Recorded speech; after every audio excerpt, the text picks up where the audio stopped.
Fala, meus queridos alunos do ensino médio, vamos hoje à aula de redação, parágrafo de introdução. Muitos alunos chegam e falam assim, poxa professor, mas eu tenho grandes problemas em introduzir, em começar um assunto para uma dissertação argumentativa.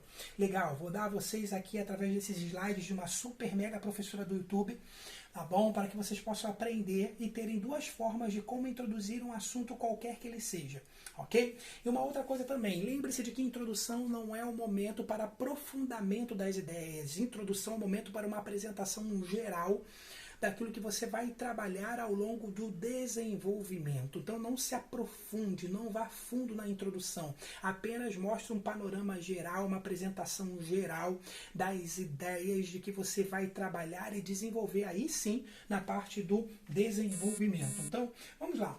Vamos começar falando aqui desse parágrafo de introdução, perfeito? Lembrando que os objetivos de uma dissertação argumentativa é você fazer a formulação da sua tese, do seu ponto de vista, da sua opinião, desenvolver essa tese e, claro, através dos argumentos, por meio de argumentos, sustentar essa tese, fazer a apresentação geral do seu tema ou do tema que está sendo trabalhado ali dentro daquela dissertação argumentativa. São os objetivos gerais aí, perfeito? E o tema que nós vamos trabalhar é este tema aqui, política e corrupção, uma realidade brasileira. Repetindo, política e corrupção, uma realidade brasileira, tá bom? Então, pensemos que o tema que nós recebemos para trabalharmos hoje é esse.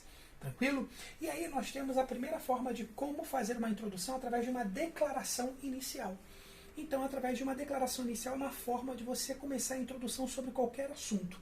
E olha o que foi feito aqui. É condenável a postura de alguns políticos do nosso país. Vou parar aqui na primeira frase, no primeiro período, lembrando que período é a ideia de letra maiúscula e para num ponto, nesse caso, ponto final.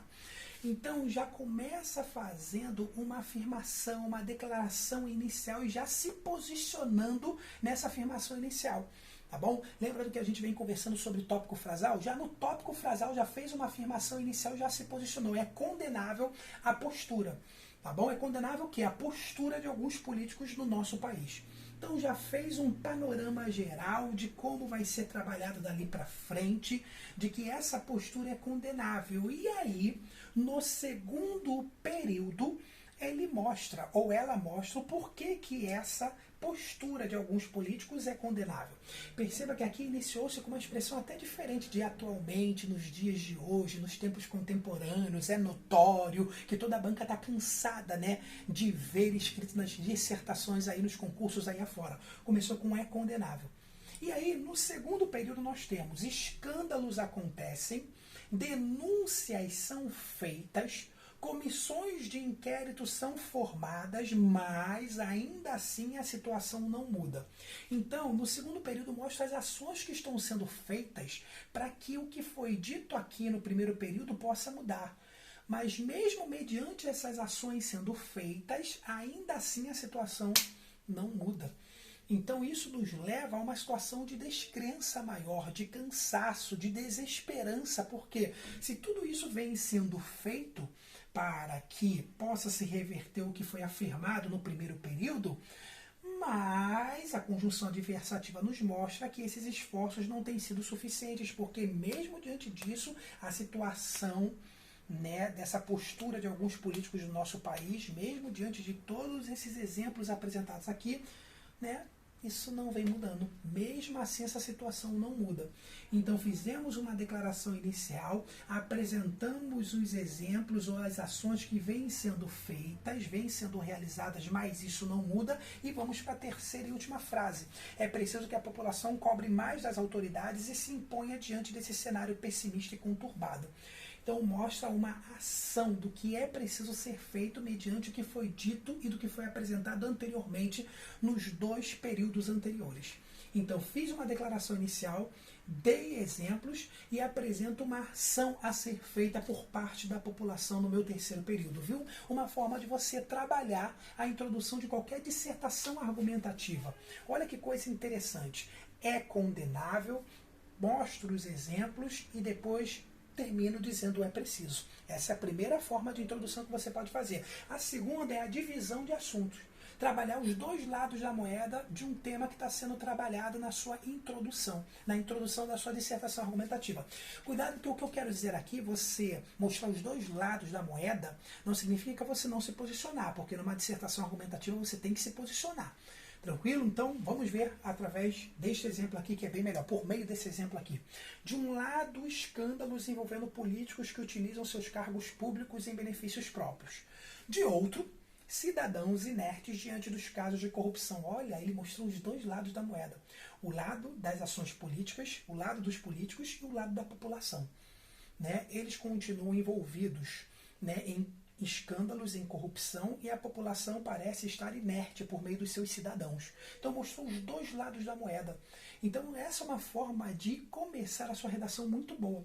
Perceba que aqui ele começa de um lado, né? E depois, quando ele vai mostrar o outro lado, ó, excelente utilização do ponto e vírgula. De outro, e não precisa repetir a palavra lado. Quanto menos você repetir palavras na sua dissertação, melhor, mais bem vista pela banca a sua redação. Ok? Então, de um lado, depois quando vai mostrar o outro lado, ponto e vírgula, de outro, vírgula, no lugar da palavra lado que está aqui implícita. Cidadãos inertes diante dos casos de corrupção. Então, fiz uma apresentação inicial, comecei minha redação mostrando os dois lados da moeda, mostrando a divisão de assuntos. E agora, no segundo período, o que eu vou fazer? Olha aí, o cenário político nacional inspira descrença. Ora, por que inspira descrença? Mediante o que foi afirmado, o que foi dito anteriormente.